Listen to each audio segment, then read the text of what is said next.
we came across the next generation of news websites. You may have heard of it, Digg.com.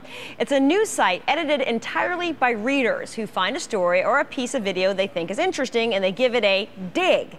I had a chance to ask Digg founders Jay Adelson and Kevin Rose to walk us through this new world of web-based news. Digg.com is a social news website, and basically that means it's a website where users submit stories that they like, anything that you find on the web really, and then the users vote on which stories make it to the front page. So only the most popular content actually gets promoted to the front page. There's no editors whatsoever. It's completely 100% community driven. That's why we at The Most like Digg.com so much. But I know you guys expanded in June from mostly tech and science originally to more broader categories. Is it working out for you, the broader spectrum? Sure. Absolutely. Yeah, it's been insane. After we launched outside of technology, just news, politics just really blew up. And then, of course, anytime you do web-based videos, it gets insanely popular. I mean, we really have every quick. kind of crazy web video you've ever seen online. Right, and it's not just dog surfing, too. I do like that in your world and business category today. We checked it out right before, and the most popular story was top 10 orgasmic positions for women. I see. Yeah, That's very world related. Well, what kind of picture does that give us of the Digg.com user? Who is the user? Oh, he is a young man. You know, in all seriousness, it's growing, but mostly it's 18 to 35. You know, we kind of cater to the geek culture.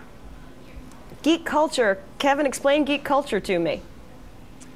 Well, it used to be a bad thing, you know, like nerds and geeks and things like that, but now it's just, you know, technology enthusiasts, just people that have a passion for tech and all things that go along with that. So that's like movies, sci-fi. It's Kevin. Yeah. So, Kevin, that's why you get to be one of the hosts of Diggnation, one of the most popular podcasts on iTunes.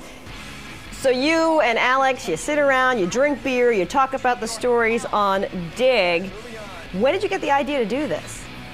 Well, you know, once we launched Digg, we had just an overabundance of just really great content out there. And this is all different types of content that was submitted to the site. We thought it'd be cool if we could get together and just highlight some of the best stories out there and really just an excuse to have a few beers and talk about technology on a couch.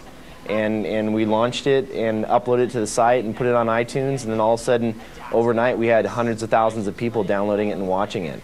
And people wonder why men 18 to 34 really like your podcast. Beers, couch, technology. So this new venture, Revision 3, what other shows do you have in development? Well, there's a number that were already out there when Diggnation was aired. One was called The Broken, another one called System. It's like a how-to show. But we have a cooking show called Control Alt Chicken. We have music shows like Not MTV and a few others. I mean, it's really a sort of wide breadth of content. That was part of my earlier conversation with Revision 3 and Digg.com's Jay Adelson and Kevin Rose. And I think Alex looks like a young Chris Matthews. I don't know. Still ahead.